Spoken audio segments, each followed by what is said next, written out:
Good afternoon students. आज हम मैं ब्रीफ बात करेंगे thinking out of the box या लेटरल थिंकिंग के बारे में। ये जो लेसन है ये एक किसी राइटर के द्वारा लिखा गया नहीं है, बल्कि इंटरनेट से निकला अडाप्ट है और अडाप्टेड है, मतलब ट्रेडिशनली चला आ रहा है। लेटरल थिंकिंग का मतलब होता है थोड़ा लकीर से हटकर सोचना, नए तरीके से सोचना, लेकिन नया तरीका क्रिएटिव होना चाहिए, रचनात्मक होना चाहिए, डिस्ट्रक्टिव नहीं होना चाहिए। और एडवर्ड डी बोनो द्वारा ये कुछ सुझाव था जो पहला बार शब्द का प्रयोग किया गया लेटरल थिंकिंग का, तो वो थे एडवर्ड डी बोनो। इसमें एक कहानी आती है कि एक गरीब किसान था, उसके ऊपर गांव के शाहूकार का कर्जा था। तो शाहूकार बड़ा कपटी था, वो बुजुर्ग था, भद्दा था, लेकिन फिर भी उसने ये शर्त रख दी कि अगर किसान अपनी बेटी की शादी मेरे साथ कर देता है तो उसका सारा कर्जा माफ़ कर दिया जाएगा, नहीं तो फिर उसको कर्जा भी चुकाना पड़ेगा और नहीं तो जेल में जाना पड़ेगा।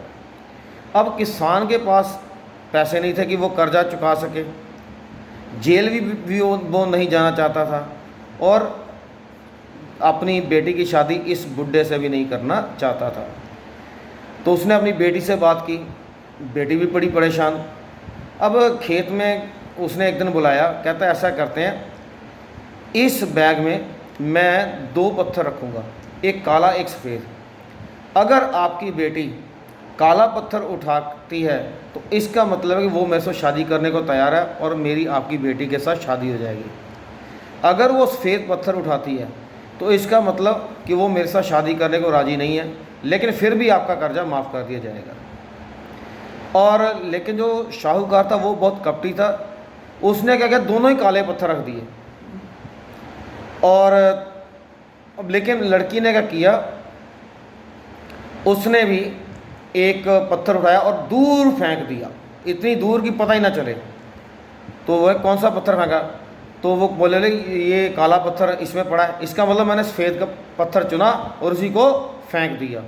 तो अब कही गई बात के मुताबिक हमारे बाप का सारा कर्जा भी माफ़ होगा और मेरे को आपके से शादी करने की ज़रूरत नहीं पड़ेगी। तो शाहूकार शर्मिंदा था, लेकिन पुराने जो लोग थे फिर भी अपनी ज़ुबान के पक्के होते थे, तो उसने ज़ुबान जो दी थी उसका पालन किया और जो कर्जा भी माफ़ हो गया, और उसकी जो किसान की बेटी थी वो एक बुजुर्ग की पत्नी होने से भी बच गई। तो इस प्रकार एक नया आइडिया, तो इसी को बोलते हैं लेटरल थिंकिंग। इसकी एक दूसरी एग्जांपल भी है कि थॉमस नाम का एक अमेरिकन मल्टी मिलियनर था। तो उसने बैंक में क्या, कहता है मेरे को कर्जा चाहिए थोड़ा सा। तो बैंक वाले बोले हाँ जी ब्याज लगेगा। तो ठीक है, अब उसने मान लिया, जो फॉर्मेलिटी थी की, कर्जा लिया, ठीक है। तो जब बैंक ने वेरिफिकेशन की तो उसमें तब उसको पता चला बैंक वालों को कि वो तो इस शहर का एक मल्टी मिलियनर है। तो सारे ये सोचने पर मजबूर हो गए कि उससे कर्जा लेने की क्या ज़रूरत थी, वो भी $15।